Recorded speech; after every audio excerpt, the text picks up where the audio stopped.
Mural 10. Art and culture between light and shadow. Porphyrian architecture blended the original Spanish colonial essence with new French and German styles due to migration. Due to the migration, the town halls were created. Few were two-story, like this one, commissioned by the Souza family with Spanish architects brought from Mexico City. However, in 1920, an earthquake shook several houses, including this one, leaving it with only one floor during its restoration. With architectural growth came cultural growth, which prompted Don Prudencio Solero, from Vigo, Galicia, Spain, an active adopted son of Huatusco and also a mayor, to build a faithful copy of a theater from his homeland in this city. With the support of Don José Fernández, also a Spaniard and friend of Porfirio Díaz, who invited him to live in Michoacán or Veracruz, choosing Veracruz and this land. Their support consisted of a loan, with Don Prudencio mortgaging his estate, La Cuchilla, to build his theater. However, shortly before construction was completed, he ran out of resources and lost his estate. The theater was sold to Don Carlos A. Hernández, who completed and inaugurated it in 1890. Unfortunately, Don Prudencio died and never saw his theater completed. Thanks to the coffee boom, innovations were not long in coming, and the first film screenings arrived at the theater in 1905. Two high-end AGFA projectors were brought to life, bringing moving photography to life and offering silent black and white films. It is said that several characters narrated live from behind the stands, including the peculiar Uncle Berenches, who, around 1930, would sympathetically shout out the screenings. The Solero Theater also hosted plays, operettas, zarzuelas and concerts, which mainly entertained high society, who attended in their best clothes. Important theater companies such as Roberto Soto, Joaquín Pardavé, Rosita Aranda and great personalities from the entertainment world such as Capellina, Luis Aguilar, Mario Talavera, Santella Priori, the great violinist, Tata Nacho, the tenor Sigaldi with the great Shalia, among others, also performed there. Among the great exponents of Huatusco, the following sopranos stand out: Maria Manrique Souza de la Fraga and Rosario de la Fraga Manrique, daughter of Maria, the latter standing out in national and international forums as a Mexican star of bel canto, baptizing Maria as the Nightingale, being a Huatuscan light in the splendid 19th century. Between opera, dance, theater and cinema our theater was adorned, until the revolution, and despite the political movement and the mortality that was experienced, the theater did not stop working. However, the effects of the fight and social changes deteriorated the building, taking among the damages also the intellectual culture, and to give it use, they carried out cockfights, boxing, wrestling, etc., which little by little were decreasing, due to the conditions of deterioration, reason why the governor of the state decided to close it in 1959, executing the order, the municipal president, Dr. Luis Vega y Gómez. Making the news known, Mr. Leopoldo Rebolledo Perez, journalist and writer who, through an obituary, said, "Today, at 10 a.m. and in the face of the criminal indifference of the Huatusqueños, the old Solero Theater ceased to exist." Mrs. Maria Luisa Hernández de Torrelama, heir of Don Carlos A. Hernández, sold the theater to Miss Esperanza Martinez Ruiz de Coatepec, who soon wanted to convert it into a coffee warehouse. However, the society opposed it and, unable to use or remodel it, ended up donating it to the municipality. A group created the Esperanza Martinez Society to try to save it in 1962. However, during the initial works, the entire roof collapsed. Subsequent work and efforts were carried out, but it was not restored. It was not until 1999, under the administration of Enrique Cosme Crivelli Murillo and the great support of a group, who managed to get it back on its feet with events, presentations, and labor. The poet Enriqueta Sahara, a highly sensitive daughter of Huatusco and heir to the late Ismael Sahara, wrote beautifully about the theater and the land. She was the one who compiled the texts and managed the production of the great work on Huatusco written by her father. Enriqueta founded magazines and newspapers and collaborated in the magazines El Toponicli de Huatusco, El Amigo de la Verdad, La Patria, El Arte del Estado de Veracruz, Excelsior de Orizaba, El Dictamen de Veracruz, etc., and among her works stands out Del Solar Huatusqueño, where she describes with poetic mastery the daily life of Huatusco, its architecture, customs, people and its rich gastronomy, such as the tla tonile, of pre-Cortesian origin, a stew that the mother of the groom, at a wedding, offered after the ritual of clothing and was accompanied by some boludo tamales, covered with cosamalo leaves and black beans, It was also customary to eat a pulmilla called tepagilot, and among flowers, they ate the azote flower, chala, or the gasparitos with camapa chili sauce. And among its eccentric dishes, the chicatanas rain, which in season during the June rains, they emerge from their nests at night, sometimes coinciding with June 13th, the feast day of Saint Anthony. They are a delicacy for some and not so much for others, due to their distinctive flavor, whether in sauce or cooked in a pan. They are highly coveted for their flavor and high protein content, making them a delicacy, which is why Huatusqueños also call them chicataneros. In the aftermath of the revolution and between the earthquakes of 1920 and 1937, much of the city center was damaged, and some underwent a complete refurbishment of their facades. This was the case with the Sousa House, which was remodeled and left as a single story. Two sculptures called Atlantes, also colloquially known as Los Viejos or Los Mayones, were added. This house was acquired by the Castillo family, and over time, it became what is now the Banamex, Mexico City. Among the colossi that endure the passage of time is this chalet, unique in its French-style structure, also built in 1910. Its original owners were Don Benjamin Avendaño Gonzalez and Doña Julia Hernández Rosero, and it has remained in domestic use almost entirely until now.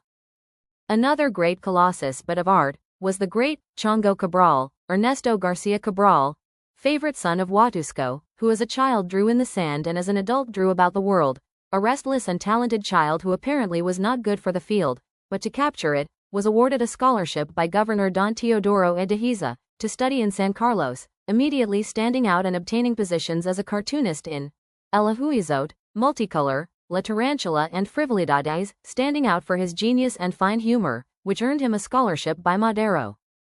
To get away from the sights of his pencil, sending him to Paris, where he absorbed French graphic influences, collaborating in La Vie Parisienne, La Rire, La Bayonette. Later, due to his roguish personality and talent, he was sent to Argentina as a cultural attaché, being one of the causes of bringing the tango to Mexico.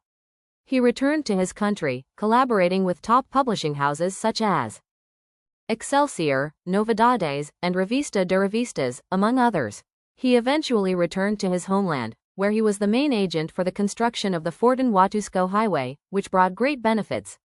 On one of those visits, he brought great friends such as Agustin Lara, Cantinflas, Pedro Vargas, and others, always showing off his Huatusco. Coffee, as a fundamental part, was concentrated in large purchases, and the beans were originally transported by beasts of burden to Coscomatepec, to be shipped by train to Veracruz, boosting the commercialization of the fruit, transporting thousands of sacks.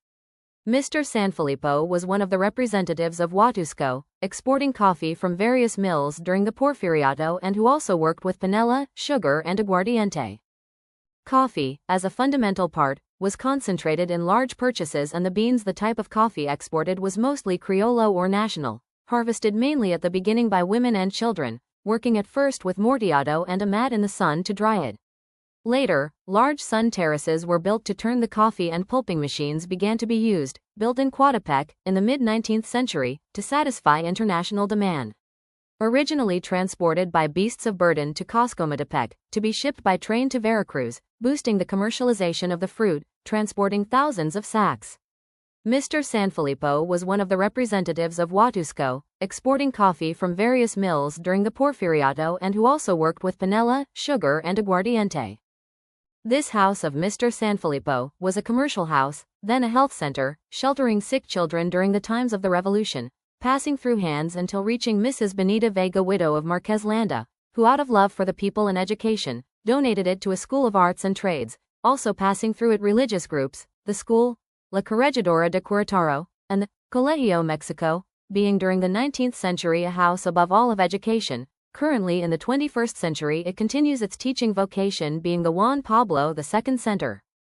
Directed by a team of Canadians of the Congregation of La Menaise. Huatusco not only exported coffee, but also great artists such as Eugenio Luna Loyo. Coming from a family of merchants, he had to work from a very young age, supporting his parents at their market stall.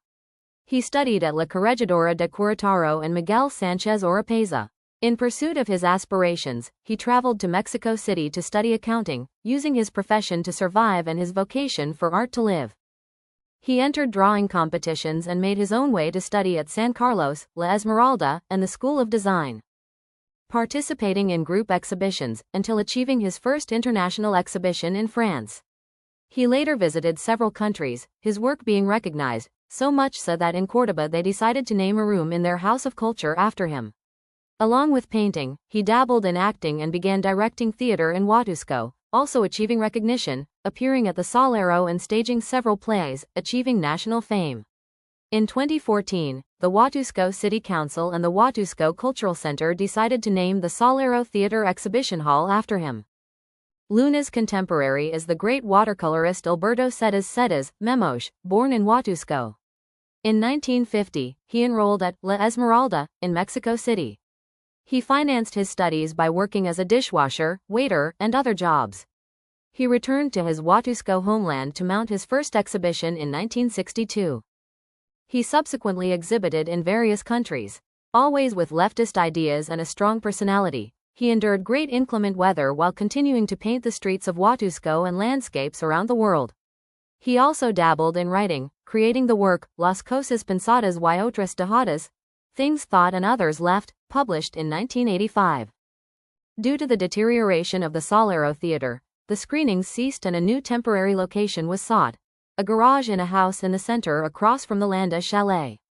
It was renamed Cinema Huatusco in 1959, while the definitive construction of the cinema was planned. In this house, the conditions were very austere, and with the tin roof, the heat was very concentrated, and the operators had to project shirtless. Folding chairs were used in the theaters, but people still went to the movies to have a good time.